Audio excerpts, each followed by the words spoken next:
Hello class 10th students, चलिए अब हम लोग भोली की कहानी आगे बढ़ाते हैं और देखते हैं भोली जब स्कूल पहुंची तो क्या हुआ। भोली did not know what exactly a school was like. भोली को यह बिल्कुल पता नहीं था कि आखिर स्कूल होता कैसा है एंड व्हाट हैपेंड देयर, और वहाँ पर क्या होता है। But she was glad to find so many girls almost her own age present there. लेकिन वो उसे इस बात की खुशी थी कि उसकी उम्र की बहुत सारी लड़कियां वहाँ पर स्कूल में प्रेजेंट थी। She hope that one of these girl might become her friend. उसने ये आशा की थी कि इनमें से कुछ लड़कियां उसकी सहेली बनेगी। The lady teacher who was in the class was saying something to the girls, but Bholi could understand nothing.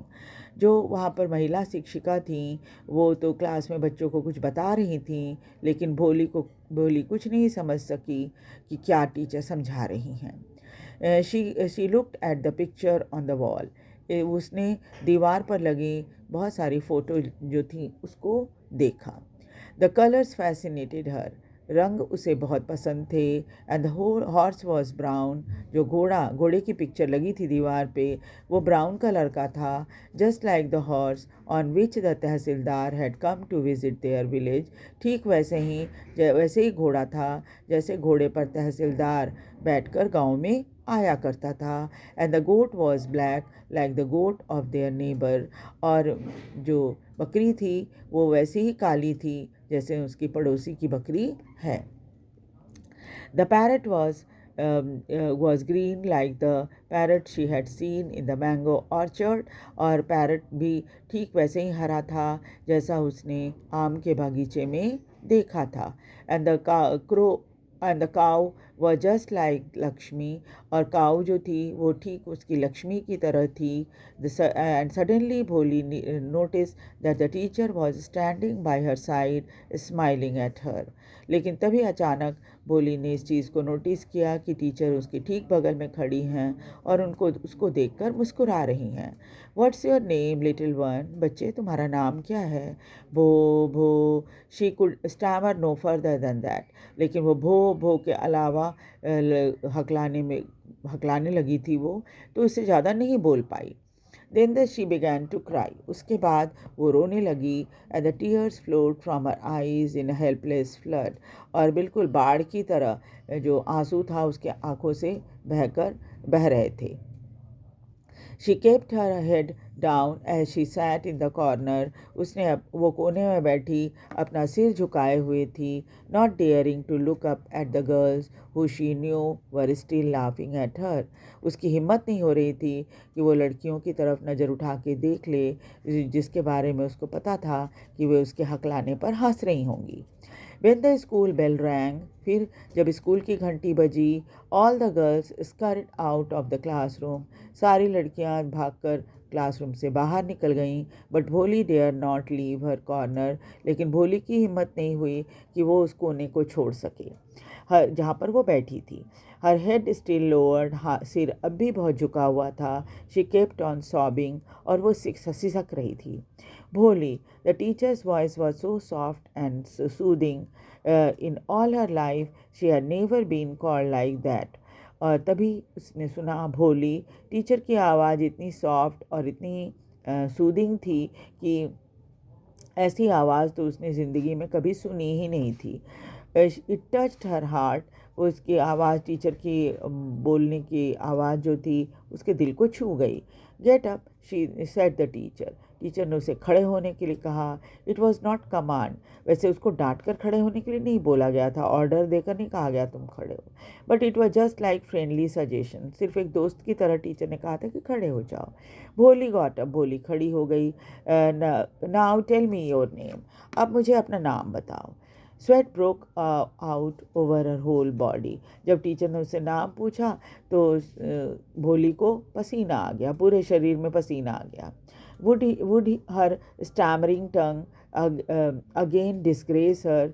वो सोचने लगी कि क्या उसके जो हकलाने की आवाज़ है या हकलाना जो है फिर उसकी बेइज्जती कराएगा।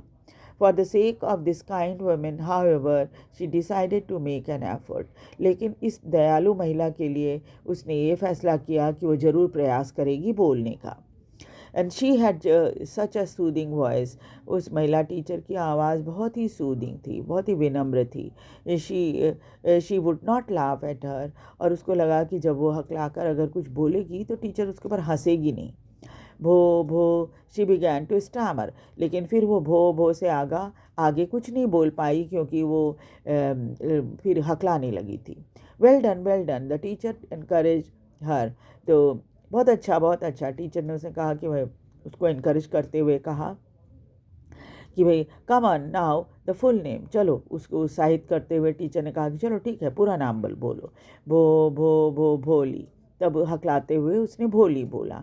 Eight last she was able to say it and felt relieved as if it was a great achievement. आखिरकार वो अपना पूरा नाम बोल पाई और बहुत ही राहत महसूस उसे हो रही थी। ऐसा लग रहा था कितनी बड़ी अचीवमेंट उसने हासिल कर ली है, कितनी बड़ी चीज़ उसने हासिल कर ली है। Well done the teacher पैटेड her affectionately. फिर टीचर ने बहुत अच्छा कहते हुए उसकी पीठ थपथपाई बहुत स्नेह से।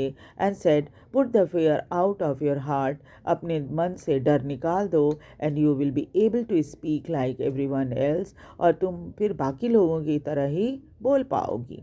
भोली looked up as if to ask really. Bholi ने उनकी तरफ ऐसे देखा जैसे लगा क्या सचमुच मैं ऐसा कर लूँगी, यानी बोल पाऊँगी। Yes yes it will be very easy. तो टीचर ने कहा हाँ बिल्कुल, ये तो बहुत आसान है। You just come to school every day, will you come. तो टीचर ने कहा कि ऐसे ही बस रोज़ स्कूल आया करो, तुम आओगी ना। बोली नॉडेड। तो बोली ने सिर ला के कहा कि हाँ आएंगी। नो से इट अलाउड। नहीं, ज़ोर से बोलो कि हाँ आऊँगी, यस आई विल कम, है ना। ये यस यस बड़ी मुश्किल से उसके मुंह से। And Bholi herself was astonished that she had been able to say it. और फिर जब उसने यस बोल दिया तो भोली को खुद अपने ऊपर ताज्जुब हो रहा था कि वो यस बोलने में बहुत मतलब आसानी से उसने यस बोल दिया था, कामयाब हो गई थी बोलने में। Don't I tell you do now take this book. मैंने तुमको कहा था ना कि तुम बोल लोगी, अब ये किताब लो। The book was full of nice pictures. Book में बहुत सुंदर सुंदर फ़ोटो बनी थी। पिक्चर्स वर इन कलर्स, और सारे फ़ोटो रंगीन थे।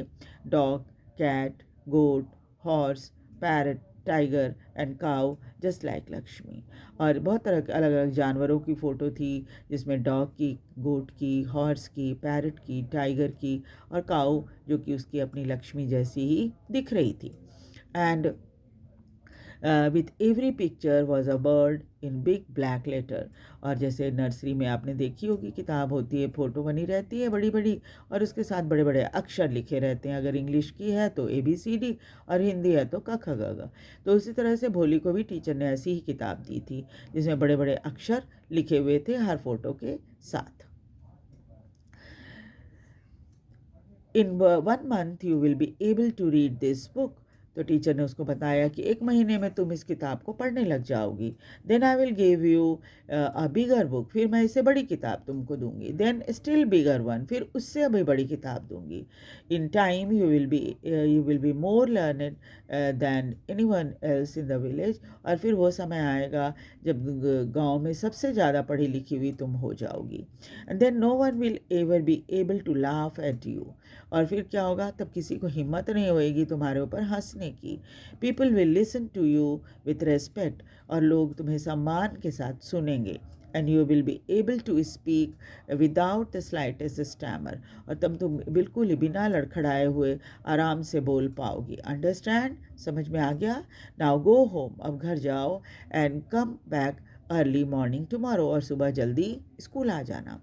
Bholi felt as if suddenly all the bells in the village temple were ringing, and the tree in front of the schoolhouse had blossomed into big red flowers. Her heart was throbbing with a new hope and new life. और इस तरह से भोली को अचानक लगा कि जैसे मंदिर की घंटियाँ बज उठी उसके कानों में, और स्कूल के सामने के पेड़ में बहुत सारे लाल फूल खिल गए थे। और बड़े बड़े से लाल फूल खिल गए थे। उसके दिल की धड़कन जो थी वो बहुत बढ़ गई थी, एक नई उम्मीद के साथ और एक नई लाइफ के साथ। तो आगे की कहानी हम नेक्स्ट क्लास में करेंगे। वीडियो को लाइक और सब्सक्राइब कर दीजिए। Thank you very much.